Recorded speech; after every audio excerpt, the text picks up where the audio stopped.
Bueno, pois, despois da presentación e a benvida do conselleiro, vamos a iniciar pois, a parte máis formativa e temos connosco agora a José Pablo Gallo León. Damos as gracias por estar aquí. Tivo unha viaxe complicada e, bueno, pero sí está, chegamos. Pablo Gallo é doutor en Comunicación e Documentación pola Universidade de Murcia, é máster de Xestión e Dirección de Bibliotecas pola Universidade de Barcelona, é licenciado en Xeografía e en Historia, na especialidade de Historia de Arte, e magíster en Biblioteconomía pola Universidade Complutense de Madrid. Foi director da Biblioteca Regional de Murcia e da Biblioteca Universitaria da Universidade de Miguel Hernández. Actualmente é o director da Biblioteca de Educación da Universidade de Alicante e profesor asociado da FIMA da Universidade de Barcelona.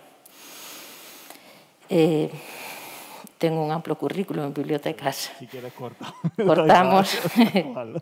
Bueno, e venos falar do presente e do futuro das bibliotecas. Moitas gracias.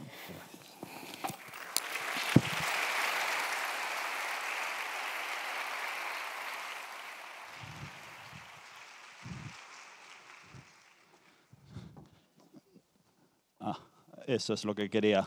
Bueno, lo primero, la verdad es que se impone porque hacía mucho que ni siquiera dando clases tenía nadie delante, porque los últimos años dando clases han sido todo online y ahora doy clases directamente en un máster online, con lo cual no es ni mucho menos lo mismo.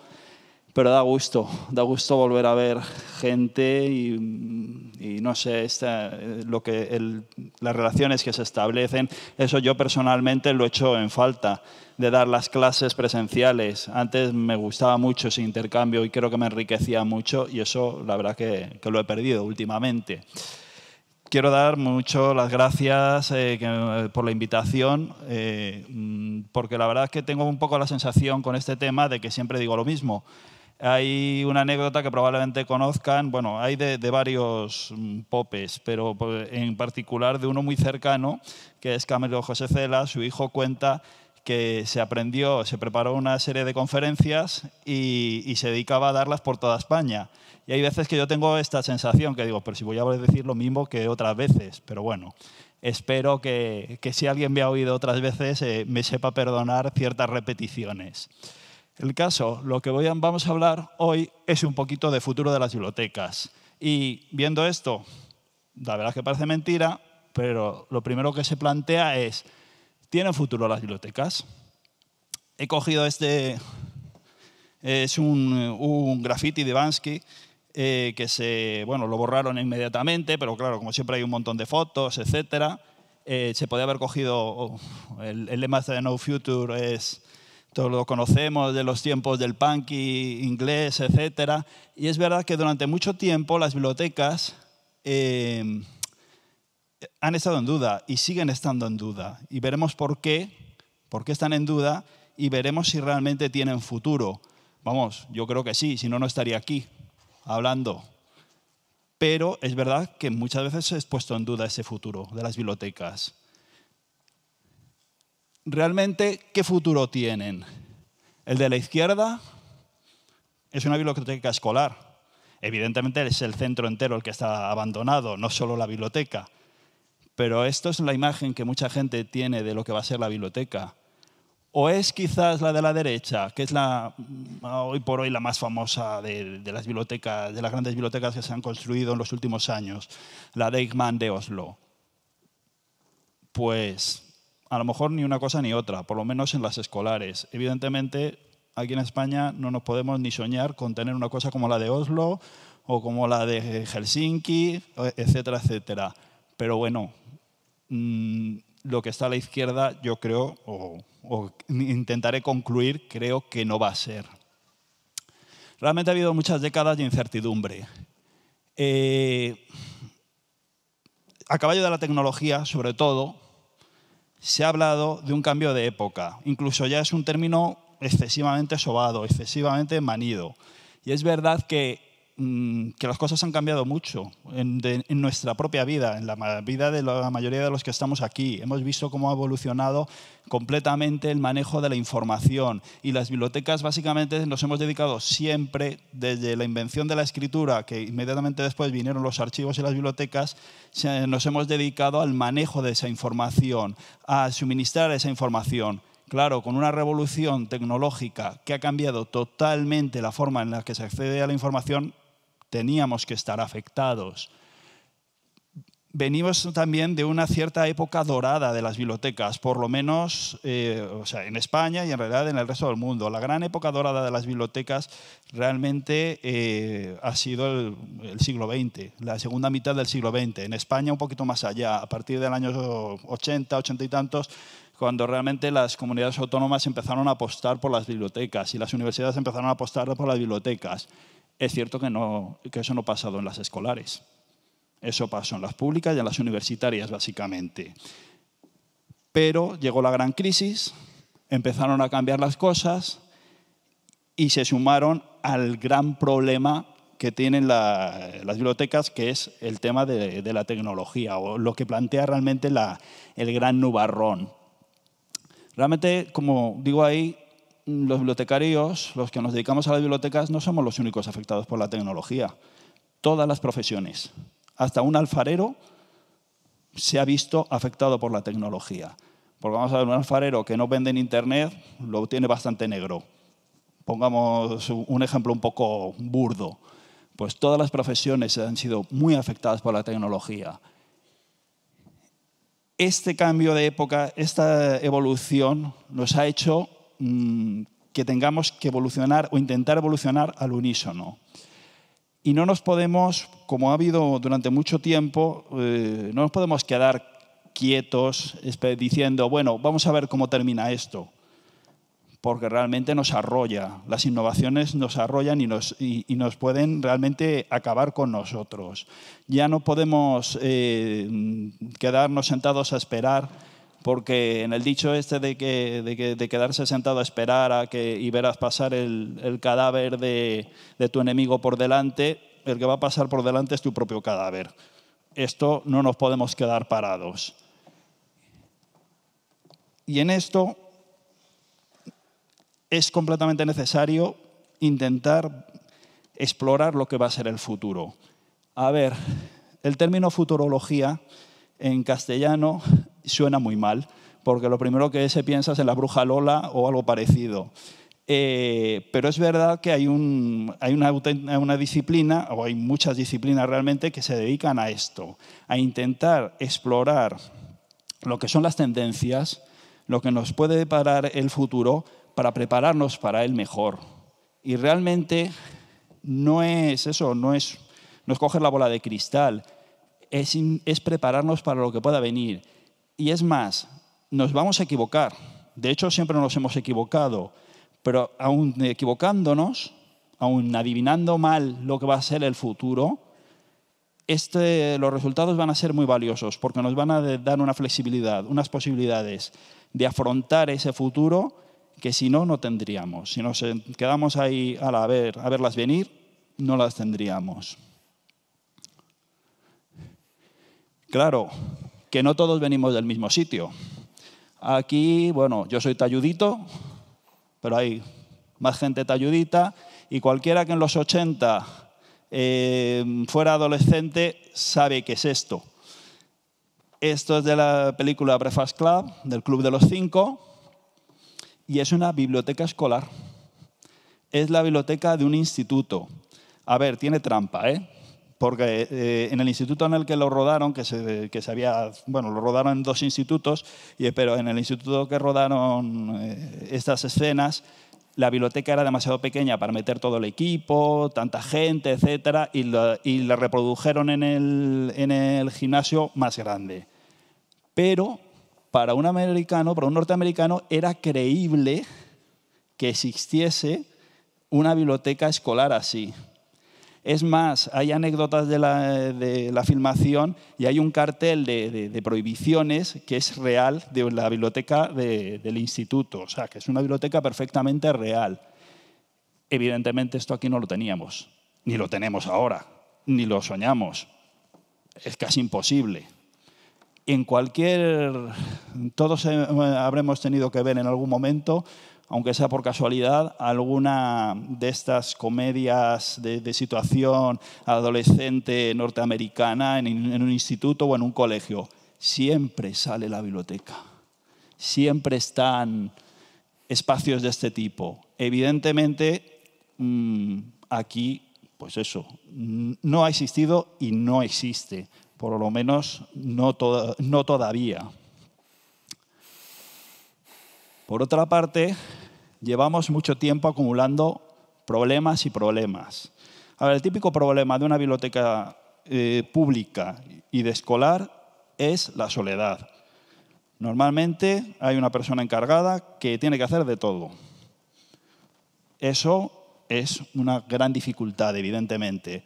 Yo tengo el privilegio o la suerte de trabajar en una universitaria y vamos a ver, es otro mundo, eso está claro. Pero también he trabajado mucho con públicas y he conocido la precariedad absoluta de personas con contratos ridículos, que están solos, cuyo único presupuesto eran las subvenciones que les dábamos desde la administración regional entonces. Bueno, desastres. En eso los presupuestos de cualquier biblioteca hoy por hoy son escasos. Eso está claro. Y cada vez van a ser más escasos probablemente. Va a ser muy difícil pelear contra esto porque salimos de una crisis financiera y parece que nos vamos a meter de morros en otra, con lo cual complicado. Espacios inadecuados. Esto es muy particularmente normal en las escolares. Muchas veces los espacios si es que existen, los espacios de las bibliotecas escolares son pues, totalmente inadecuados. Son poco más que un aula transformada. Realmente, para la variedad de tareas que se hace ahora en una biblioteca, es muy complicado adaptarse a esa disposición.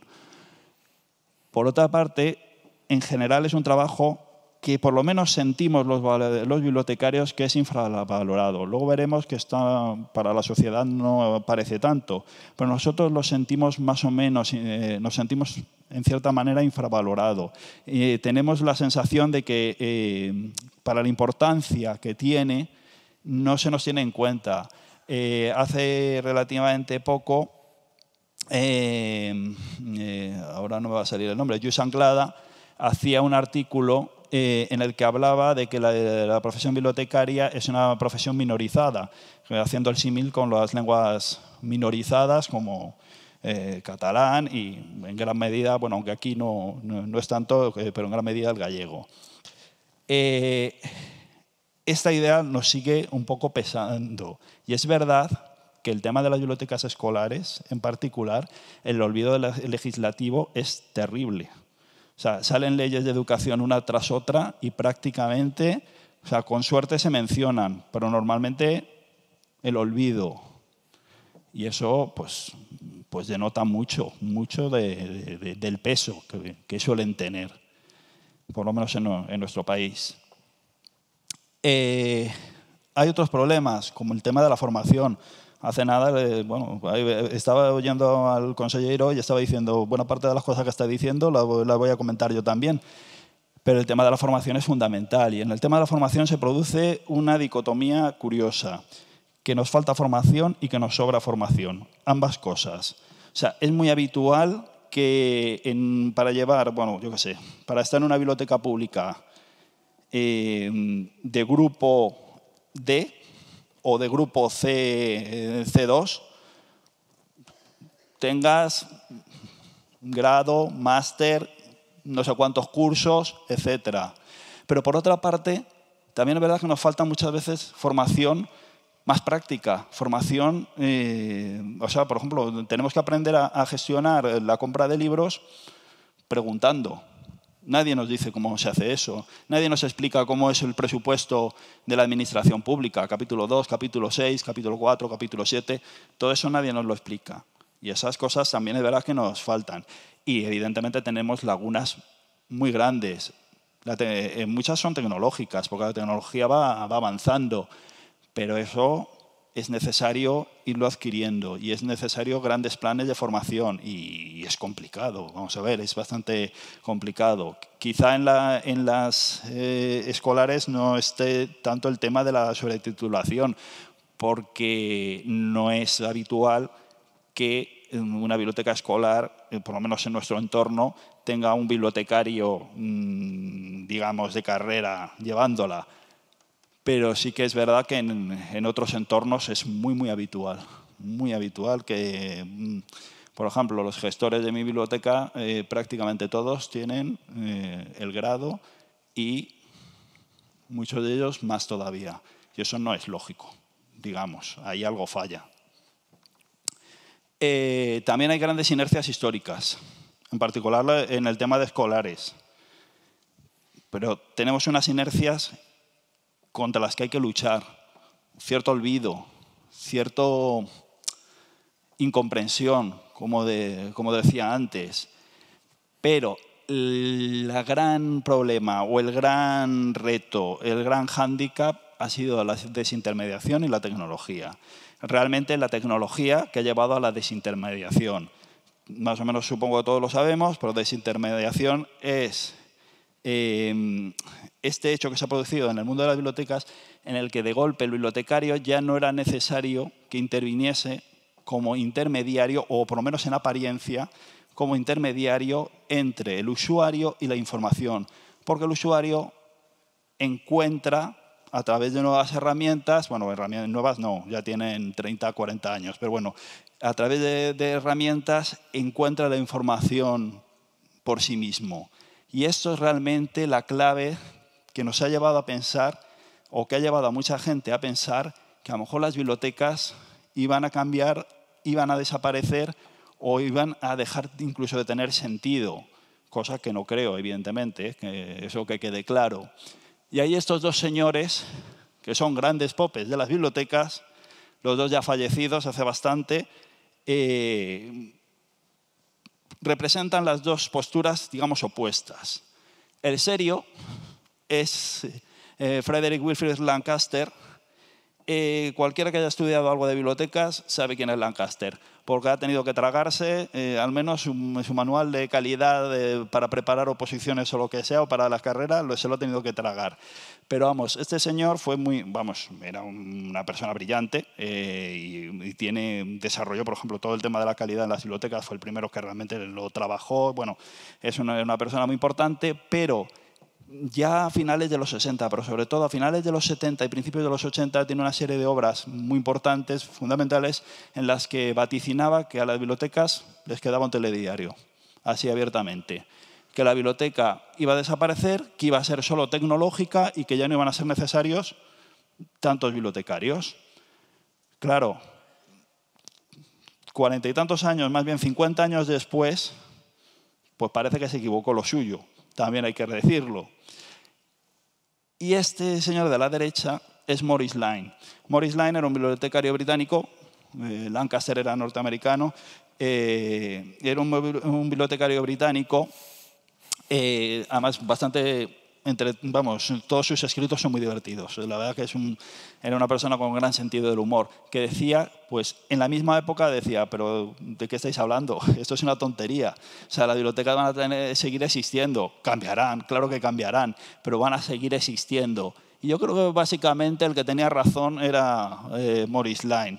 Y bueno, en eso yo notas muchas cosas, porque ya digo que era una persona, pues, bueno, también muy brillante, uno de los más importantes, bibliotecarios más importantes que ha habido en la historia. El caso,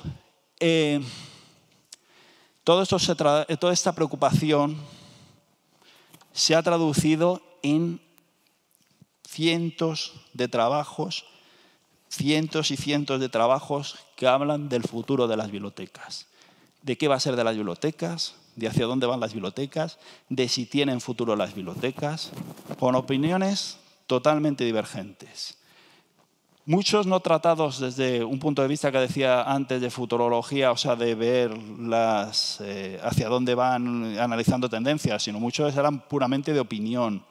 Me recuerdo unas palabras que se veían de un decano de una universidad, una de las sedes de la Universidad de California, que decía que ya estaba bien de ponerle aire acondicionado a los libros, que era para lo único que servían las bibliotecas. Eso estoy hablando de los años 90. O sea, realmente las cosas, durante mucho tiempo, mucha gente ha opinado que esto se iba al garete. Y hay mucha gente que aún lo dice, la típica frase, pero si está todo en Internet. Bueno, incluso aunque estuviese todo en Internet, no serías capaz de llegar a toda esa información. Pero bueno. Y siempre empleo este tuit porque me hace mucha gracia. Esta es una bibliotecaria, pero la verdad que nunca he sabido más de ella. O sea, me llegó el tuit rebotado y no he sabido nunca más de ella. Que creo que tiene plenamente toda la razón. Dice, el futuro de las bibliotecas es hablar del futuro de las bibliotecas hasta vamos, el acabose, hasta el apocalipsis total. Y es verdad que nos hemos pasado a lo mejor 3 pueblos y yo he contribuido a ello y estoy contribuyendo en estos momentos. Fijaros que para diferentes trabajos, diferentes estudios he identificado hasta 35 estudios de grandes instituciones hablando del futuro de las bibliotecas en los últimos años. A lo mejor nos estamos pasando un poquito. Por no hablar eso de Lluís Anglada, que veía en la última década, había encontrado hasta 500 artículos sobre el futuro de las bibliotecas. A lo mejor es un poquito excesivo, sobre todo porque aparentemente no hemos tenido mucho éxito en nuestras predicciones. Pero es que es muy difícil tener un éxito pleno en las predicciones, porque nuestras propias predicciones cambian el futuro. Si tú dices que algo va a ser de una manera, por una parte puedes hacer una profecía autocumplida, es muy habitual, o por otro puedes cambiar el curso de los acontecimientos. Todo el mundo dice, uy, es verdad, esto puede ser así, vamos a intentar hacerlo de otra manera. O sea, realmente eso, todo este tipo de predicciones, incluso las muy negativas, han sido buenas, porque las muy negativas ayudaron a espabilar. Las predicciones de Wilfred Lancaster, al final lo que hicieron es que cambiasen las bibliotecas. Y creo que han sido muy buenas para nosotros. Esto es puramente para que tengáis un pantallazo que asusta. Digamos, estos son, todo ellos son estudios de los últimos 10, 12 años de futuro de las bibliotecas. Y claro, creo que esto, en este caso, sí que una imagen vale más que 1000 palabras para decir, Dios mío, ¿dónde vamos? De hecho, algunos de ellos se hacen sistemáticamente.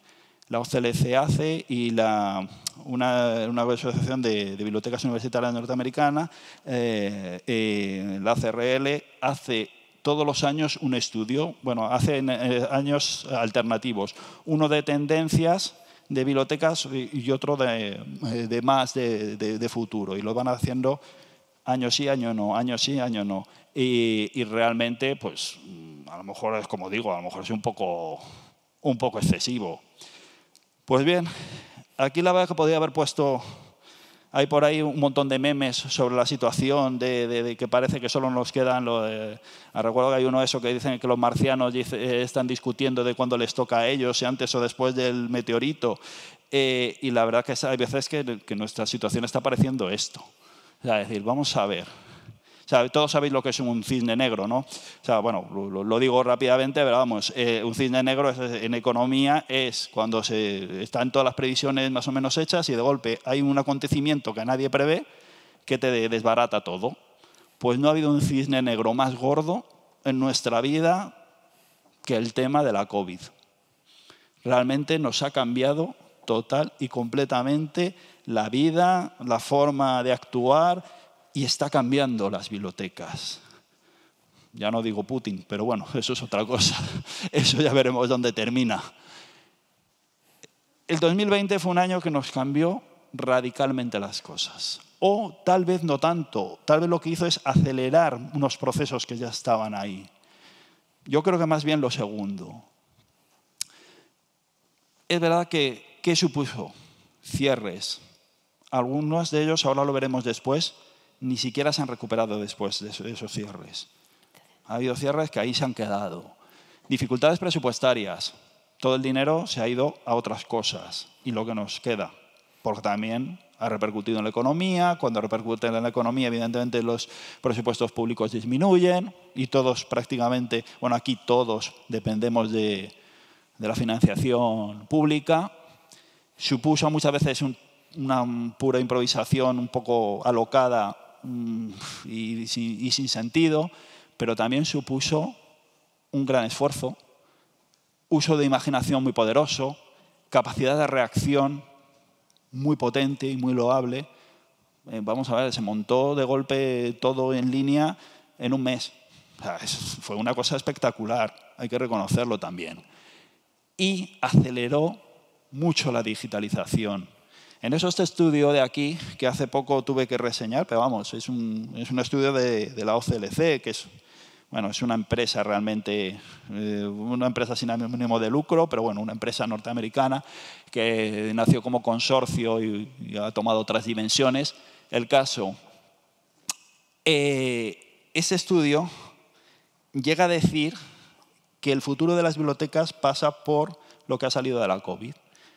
Y realmente algo de sentido tiene. Creo que es muy exagerado eso. Creo que la premisa ya es un poco demasiado, es demasiado fuerte. Pero es verdad que ha acelerado muchos procesos. Más o menos al principio, pues cuando se tomaron los datos de este estudio, salió un artículo que tuvo mucha repercusión del director de la Biblioteca Pública de Nueva York, que a propósito no es bibliotecario, pero bueno, eso es otro tema. Ese hombre publicó un artículo en el New York Times, no en cualquier sitio. Bueno, es el director de la Biblioteca Pública de Nueva York. Hay que reconocer que, que tiene su peso. Y lo que decía era que la COVID había supuesto acelerar procesos que pensábamos que teníamos desarrollados y no los teníamos tanto. Básicamente a la digitalización, que teníamos que trabajar sobre la digitalización, pero también decía que eso no supone olvidarse de los espacios, olvidarse de la labor social de las bibliotecas, sino todo lo contrario. Porque una de las cosas que la COVID ha evidenciado es la enorme labor social que han hecho muchas bibliotecas y muchos bibliotecarios para llegar a aquellos que en esa situación la brecha digital no les permitía acceder a la información, no les permitía estudiar, no les permitía desarrollar su trabajo, su labor como estudiantes. Y eso muchas bibliotecas pusieron allí barreras. Realmente fue, creo, de las cosas más positivas que hicieron las bibliotecas. Aquí, a lo mejor, en España, es verdad que hemos tenido a lo mejor un poquito menos capacidad de reacción. Pero, por ejemplo, las ideas que tenían en Estados Unidos, como, bueno, allí es que muchas bibliotecas públicas prestan puntos de wifi para la gente que está sin recursos. Pues eso se multiplicó durante la pandemia. Y claro, fue fundamental para muchas familias, para que pudiesen seguir los alumnos, los niños, seguir con sus estudios, prestar tabletas, prestar ordenadores, etc. Realmente eso creo que fue bastante importante, o muy importante. Consecuencias de ese 2020. A ver, estas estadísticas hay que cogerlas con enormes pinzas. Esto procede del barómetro de hábitos de lectura y compra de libros en España. Digo que hay que cogerlas con enormes pinzas porque según el barómetro de hábitos de lectura, aquí creo que leemos mucho más de lo que realmente leemos. Y de hecho ha habido algunos trabajos que han estudiado un poco la metodología y regulinchi. Y cada vez más creo que la metodología de este estudio ha ido a peor. Pero bueno, eso a lo mejor es más opinativo que otra cosa. El caso. Estos datos, de todas maneras, son muy duros. A pesar de, como decía, que tenemos una valoración muy positiva para la sociedad, un 8,2 sobre 10, a ver, el 74,7% manifiesta no haber ido a la biblioteca en el último año. Es una barbaridad. Pero es que el problema es que ha bajado 6 puntos. Es que es muchísimo. Es verdad que la situación ha sido muy especial, pero 6 puntos de bajada es tremendo. Por otra parte, cuando se dice a dónde van, fijaros que solo un 4,8% han dicho que iban a una biblioteca escolar. He hecho aquí un apaño estadístico que es más falso que un Judas. así lo digo, porque no se puede comparar en estadística churras con merinas. Pero así, a grosso modo, si pensamos que la población, cuál es la población en edad escolar, unos 8 millones de personas, bueno, estos sí que son datos reales, que son 8 millones, o sea, un 17% más o menos de la población total está en edad escolar, pues si se extrapola, si se hace una comparación directa, aquí algo falla. Es evidente. Ahí también evidencia cómo la biblioteca pública muchas veces suple al escolar en buena parte de España, desgraciadamente. Y creo que eso no debería ser así, sino que se deberían complementar realmente. Pero yo os digo que esto es una comparación un poco burda. Esto hace pupa. Esto probablemente lo hayáis visto todos. Yo supongo que os habrá llegado por Twitter, por lo que sea. Pero esto hace mucha pupa. Cataluña es el gran referente para bibliotecas públicas. En particular, la Diputación de Barcelona. Tiene una red de bibliotecas buena. No es Finlandia, pero buena. Que hace muchas cosas. Además, tienen un modelo actual de desarrollo de futuro muy interesante. La verdad que siempre se lo han currado y lo hacen bien. Pero fijaros las escolares. En los últimos 5 años han perdido 1/4 parte de las bibliotecas escolares. Es terrible, es absolutamente terrible. Y esto, en gran medida, también es consecuencia de la pandemia. Porque todos sabéis, y probablemente lo hayáis vivido en vuestras carnes, no lo sé, porque aquí lo que he visto de vuestras bibliotecas es espectacular, pero en muchos sitios la biblioteca escolar se cerró y se convirtió en aula, porque había que meter a los niños en algún lado. Se desdoblaron los grupos y había que meterlos en algún lado. Y esas aulas o esas bibliotecas no se han recuperado la mayoría. Eso es un hándicap muy, muy importante que nos ha venido en gran medida por culpa de la pandemia. Y en esto, ¿cuál va a ser el futuro? Pues aquí sí que voy a hablar de mi libro, entre comillas, aunque bueno, también es el libro de Cristina, que está aquí delante, porque sin ella este estudio, ya os digo que no hubiese salido adelante. Desde luego, la parte de escolares no hubiese tenido la presencia que tiene, bueno, no hubiese tenido presencia, directamente no hubiese tenido presencia. Y sus aportaciones fueron, está mal porque no se parece hacerte la pelota, que estás delante, pero fueron con diferencia las más ricas de todo el grupo. Pero es verdad que colaboró mucho a aportar la visión de las escolares al estudio de Bibliotecas 2020, el estudio de prospectiva en bibliotecas.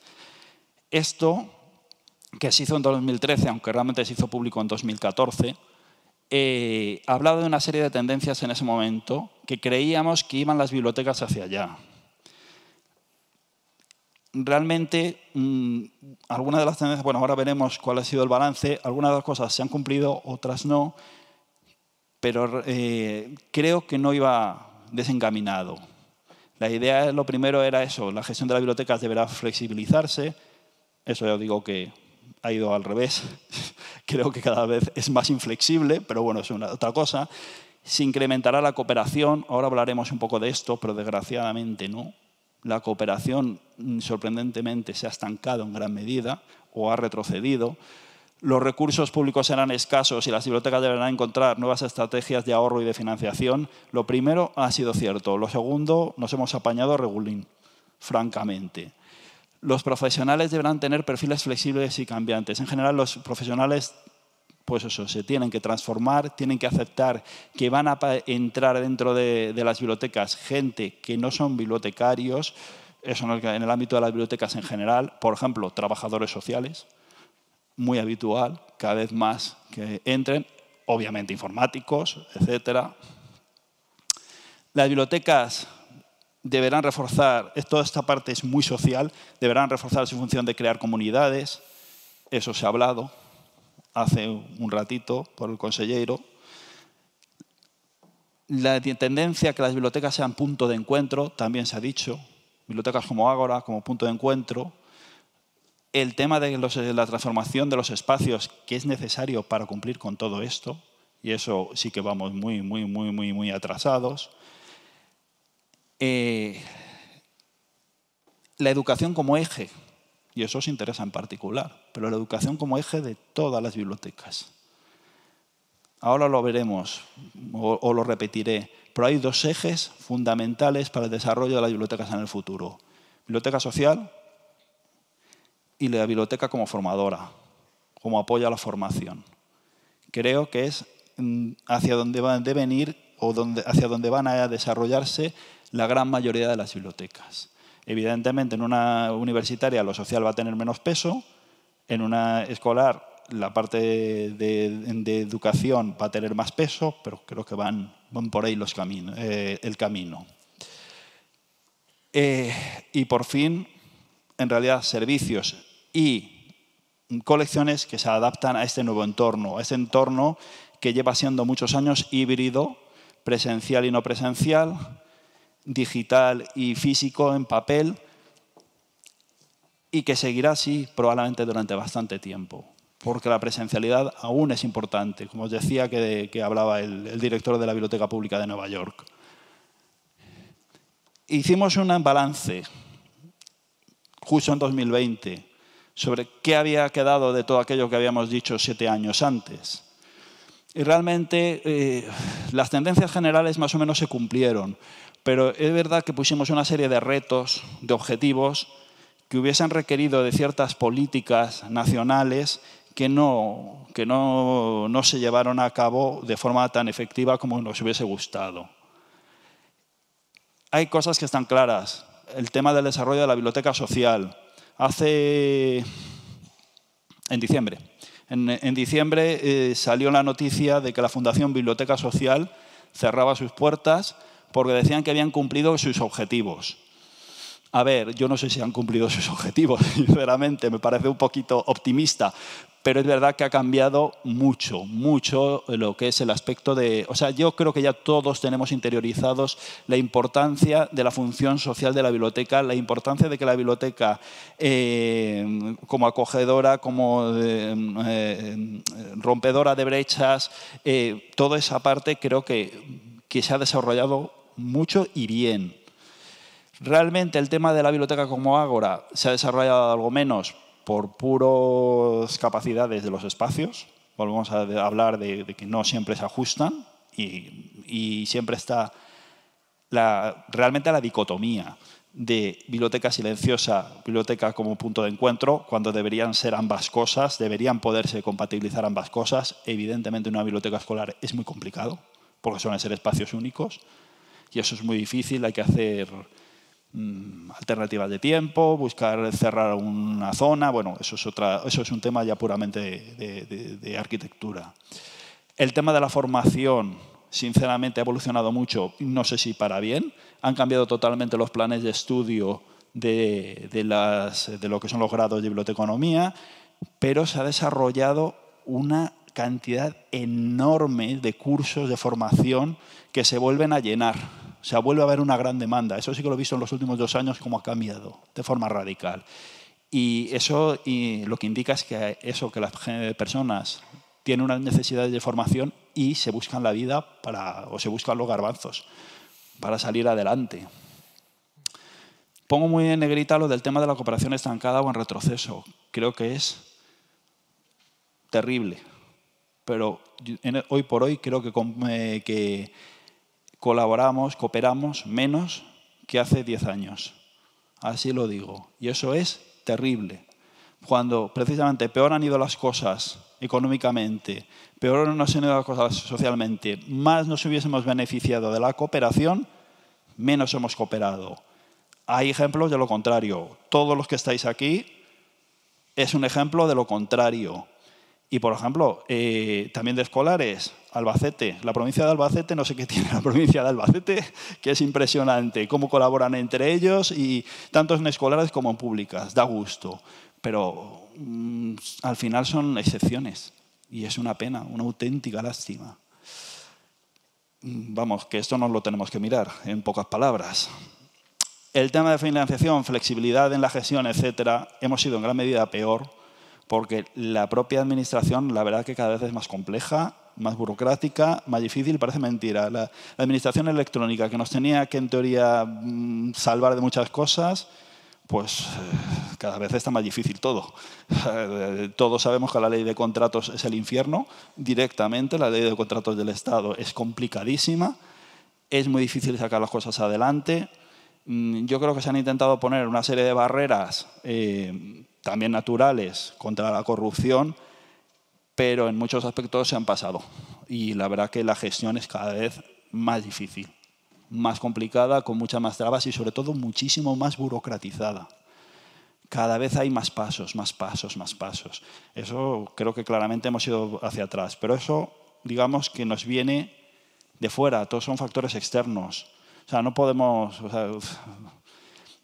luchar contra una crisis económica, desgraciadamente. Sí que podemos, esto ya es una morcilla aparte, sí que podemos ayudar a la gente que está sufriendo esa crisis económica a que salga adelante, a que consiga apoyarla para que tenga los recursos necesarios para su educación, su desarrollo social, su desarrollo cultural, pero no podemos luchar contra una crisis económica desde las bibliotecas. Realmente no entra en nuestro campo. El tema de perfiles cambiantes, ya os lo he comentado, la gente cada vez busca más formación, se está notando mucho. Y la digitalización ha crecido mucho desde que hicimos el estudio, pero la COVID ha demostrado que no lo suficiente, porque realmente tuvimos que improvisar, buscarnos la vida con herramientas gratuitas.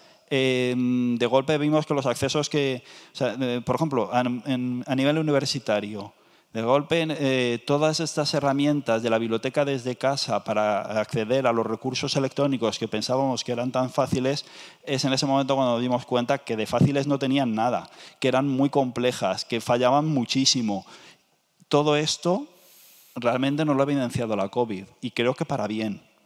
Creo que nos ha dicho, oye, no lo estáis haciendo bien, creéis que lo estáis haciendo bien, pero no. Y nos está obligando, ya no se ha obligado, pero nos sigue obligando a mejorar. ¿Por qué no se cumplieron del todo muchas de las, sobre todo de lo que son los objetivos que habíamos planteado? Pues un poco de todo. Un desinterés general, muchas veces, la precariedad de la que hablábamos y, bueno, todos tenemos miedo al cambio. Eso es así. A todo el mundo nos gusta que todo permanezca estable, porque nos sentimos más cómodos. Y estos cambios que tenemos alrededor, pues realmente lo que nos obligan es a modificar nuestra forma de trabajar, nuestra forma de vivir, nuestra forma de relacionarnos. Y eso es evidente que cuesta. Siempre va a costar. Es un mecanismo al final de defensa. ¿Cómo? Ya me estoy enrollando, voy a empezar a ir un poquito más rápido. Entonces, ¿cómo miramos al futuro? ¿Hacia dónde queremos ir? Bueno, lo primero que tenemos que tener claro es que es un servicio, que la biblioteca no es una colección. Ya os he dicho también hace un rato, la biblioteca no es una colección. La colección forma parte del servicio. Evidentemente es nuestra principal herramienta y lo será probablemente para siempre. Pero es una herramienta para dar el servicio. Y la colección, evidentemente, ya no es los libros que tenemos comprados en papel en las estanterías, es mucho más. Es lo que podamos conseguir por Internet, lo que está en libre acceso, lo que podamos compartir con otros centros. Realmente es una colección, como ahí está el concepto de Lord Dempsey, un bibliotecario inglés, aunque afincado en Estados Unidos, que habla de la colección facilitada. Y eso es un poco el concepto. Ya la colección es la información que facilitamos al usuario, no importa de dónde proceda. Buena parte sigue siendo comprada, pero no solo eso.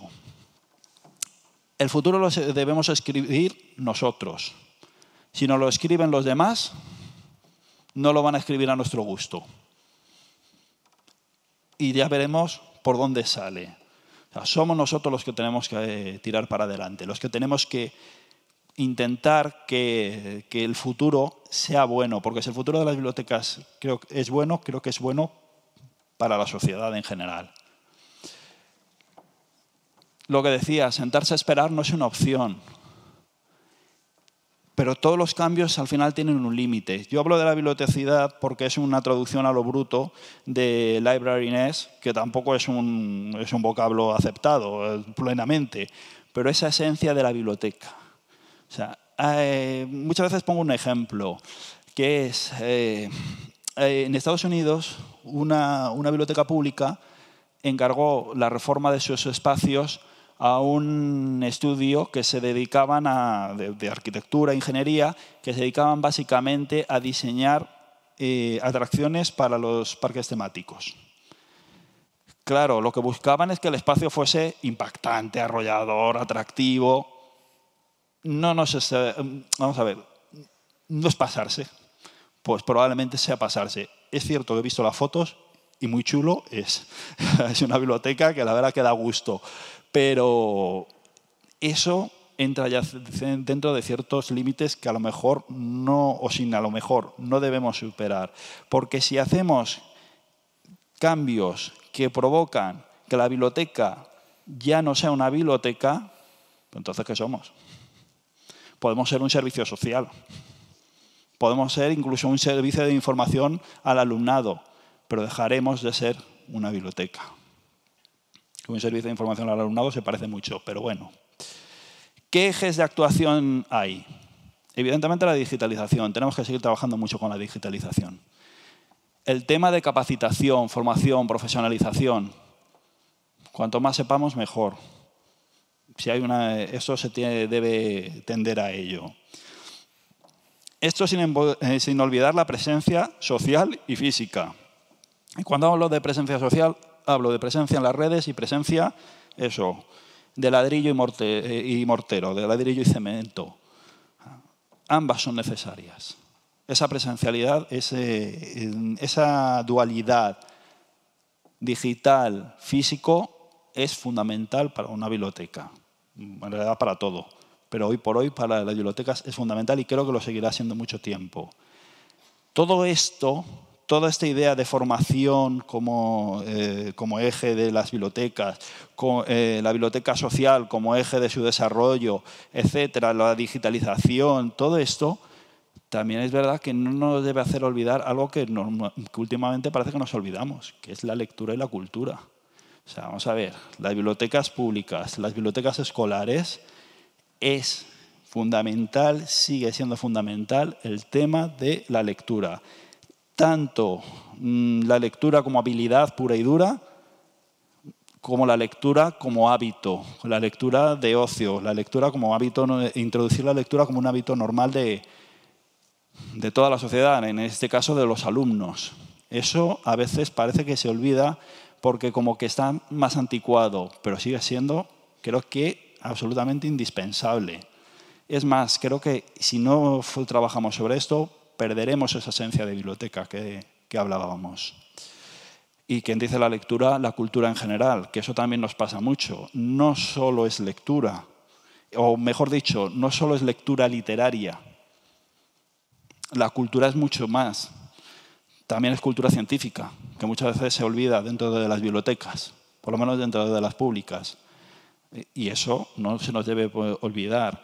Cultura científica, cultura así como dicen ahora de STEM o cultura de arte, etcétera, etcétera. En cualquier biblioteca del mundo, porque esto es universal, hay muchísima literatura por muy pocos libros de fomento de divulgación científica. Desgraciadamente, creo que eso es malo, pero bueno. Y creo que hay una gran oportunidad. A ver, hay una emisora, ya no me acuerdo cuál, pero que he oído el anuncio por ahí, que hablan, tienen un plan de que dan una serie de dinero, hacen una especie de concurso, de premio, que hablan del tema de fomento de la alfabetización mediática e informacional. No sé en qué consiste el concurso en cuestión, la verdad, porque lo he oído de pasada.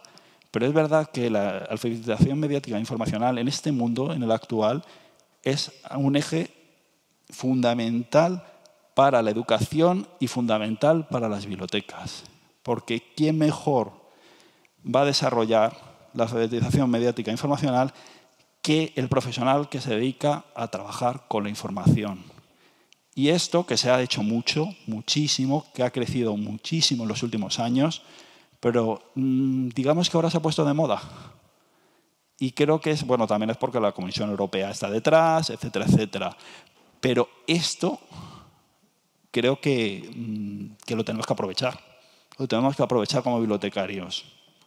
Hay que subirse a esta ola, porque básicamente es nuestra ola, es la ola que hemos provocado nosotros. Con lo cual, no la dejemos escapar. He sido muy negativo, a lo mejor, o ha parecido que he sido un poco negativo, porque he hablado de futuros oscuros, cuando la idea es todo lo contrario. Creo que el futuro es bueno. Creo que tenemos que ser optimistas. A ver, por una parte, como he dicho antes, bibliotecas. Las bibliotecas existen desde que se inventó la escritura. Porque en cuanto se empezaron a acumular productos escritos, hubo que ordenarlos y almacenarlos y permitir que la gente accediese a ellos, quien fuese, el que podía acceder en aquellos momentos, de forma sencilla. Realmente es tan antigua eso, las bibliotecas como la cultura escrita. Bien sabemos que fueron primero los archivos, porque primero fueron la pasta y contar las cosas, y luego vino la parte más de leyes, etcétera, que necesitaron ponerse por escrito. Pero el caso que desde entonces han ido evolucionando las bibliotecas. Ha habido épocas en las que prácticamente eran un armario y poco más. Ha habido épocas en las que se han construido bibliotecas de decenas de miles de metros cuadrados, pero han ido evolucionando y se han ido adaptando a los tiempos. Nada tiene que ver una biblioteca de 1920 con sus depósitos separados de hierro forjado, etcétera. Bueno, y ya entonces, cuando introduciendo la electricidad, que fue un cambio fundamental, etcétera, con una biblioteca del año 80 o una de los años 80 con una actual. Realmente es que hemos ido cambiando. Seguimos aquí, lo que os decía, a pesar de esos vaticinios agoreros, aquí están las bibliotecas, siguen desarrollando su labor, siguen trabajando. Tenemos referentes, hay gente que lo está haciendo muy bien. Y ahora pondré probablemente el gran referente que hay en España para las bibliotecas escolares. Se está trabajando muy bien. En algunos sitios, en otros no, es verdad. Pero esos, aunque sea por imitación, pueden desarrollarse. Y quien dice estos referentes, yo últimamente siempre digo lo mismo. A ver, si los chinos se están liando a construir bibliotecas como si no hubiese un mañana, por algo será. Porque estos están demostrando que de tontos no tienen nada, que están totalmente a la cabecera. Y quien dice los chinos, dice los coreanos, los del sur, claro. Quien dice los coreanos, dice los australianos, dice los neozelandeses. O sea, los países realmente pujantes a nivel mundial construyen bibliotecas. Pues eso nos tiene que indicar bastante de por dónde van los tiros. La capacidad como profesionales. Parece que dice, no, es que nos falta formación, etcétera. Mira, hemos demostrado capacidad. Hemos demostrado implicación.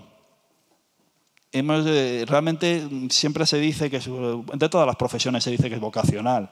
La de bibliotecario no sé si es vocacional, la verdad, porque muchas veces se llega a la profesión de rebote. Pero es cierto que quien es bibliotecario tiene una vocación social muy grande o la desarrolla. Y eso implica, pues eso, que se quiera formar, que quiera mejorar en su trabajo, que quiera mejorar su centro. Y eso está ahí. ¿Qué herramientas tenemos? Pues eso, a formarnos, a cooperar y a aceptar las innovaciones, a intentar innovar. Vamos a ver, la pólvora está inventada y muchas veces es tan sencillo como copiar al vecino. Literalmente, copiarlo con criterio. No puedes pretender crear un espacio, un laboratorio de creación, a lo mejor en una biblioteca a la que asisten 500 personas al día. No tiene ningún sentido. ¿Qué objetivo vas a cumplir con ese laboratorio? ¿Para qué lo haces? O sea, una cosa es seguir las modas y otra cosa es imitar los buenos ejemplos según el criterio, según tu entorno, lo que ves de tu entorno. ¿Y quién es el gran referente en España de bibliotecas escolares? Vosotros. O vosotras, porque básicamente es femenino. Vosotras sois el gran referente, porque todas conocéis más o menos lo que hay por ahí. Y es una pena, sinceramente. Hay cosas, ha habido proyectos interesantes, la mayoría de ellos se quedaron por el camino, se pararon. La crisis de 2007, de 2008, la gran crisis fue terrible, devastadora con todas las bibliotecas, pero en particular con las escolares, porque muchos proyectos que se estaban empezando a desarrollar se quedaron allí. Pero bueno, que sí que se pueden hacer las cosas bien. O sea, sois la demostración de que las cosas se pueden hacer bien. ¿Que es mejorable? Pues claro que es mejorable. ¿Que se pueden conseguir más cosas? Pues claro que se pueden conseguir más cosas. Pero es la evidencia de que a veces las esquinitas de esta península hacen las cosas medianamente bien y la gente a lo mejor no lo conoce. Todo el mundo se fija en Barcelona y en Madrid. Eso es desgraciadamente así. Pero a lo mejor luego te sale que en la propia Murcia, donde yo trabajé durante bastante tiempo, aquí en Galicia o en Extremadura, que también se están haciendo cosas muy interesantes, se sacan adelante proyectos ambiciosos, bien pensados, a largo plazo, con financiación, Dios mío, con financiación, que es fundamental. O sea, con apoyo, realmente cosas que les queda a gusto. Y nada más, creo que me he pasado bastante de tiempo, ¿no? No lo sé yo muy bien, porque es que entiendo... 2 minutos. Ah, bueno, no, todo ha estado bien, porque soy yo muy rollero.